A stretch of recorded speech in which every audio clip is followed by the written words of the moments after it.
Hello everyone, I'm David Ringstrom, a CPA in Atlanta, and welcome to our Spreadsheet Basics presentation.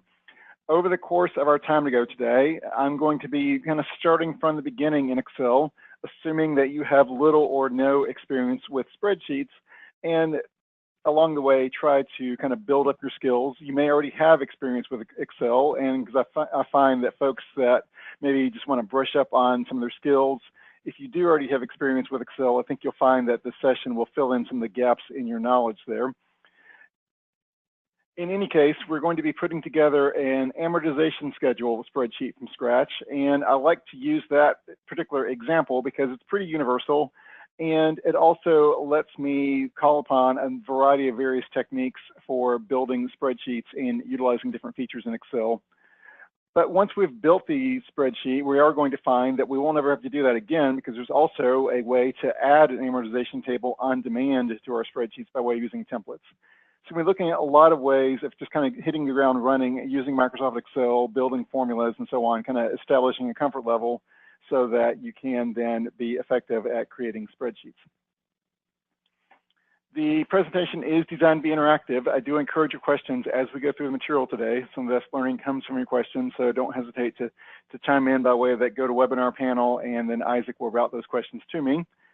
Some speakers like to wait till the end and field all the questions at the end. I'm a bit different. I would much rather field your questions in the moment as we go.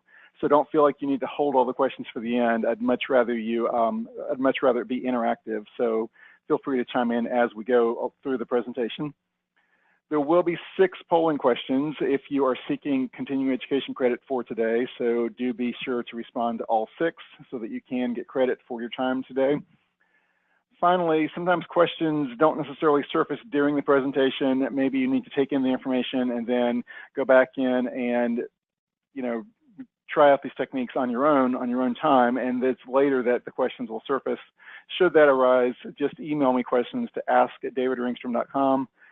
They don't have to be limited to today's material. I am happy to entertain any kind of questions about Excel.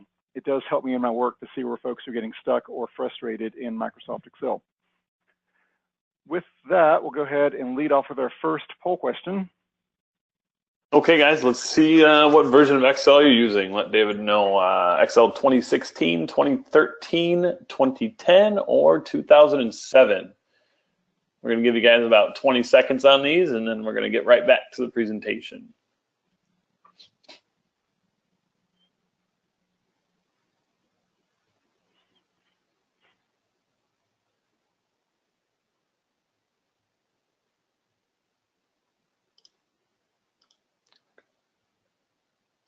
All right, wide variety of results there.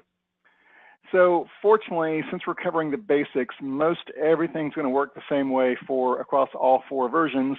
There is one particular nuance that I do need to bring to your attention if you're using Excel 2007.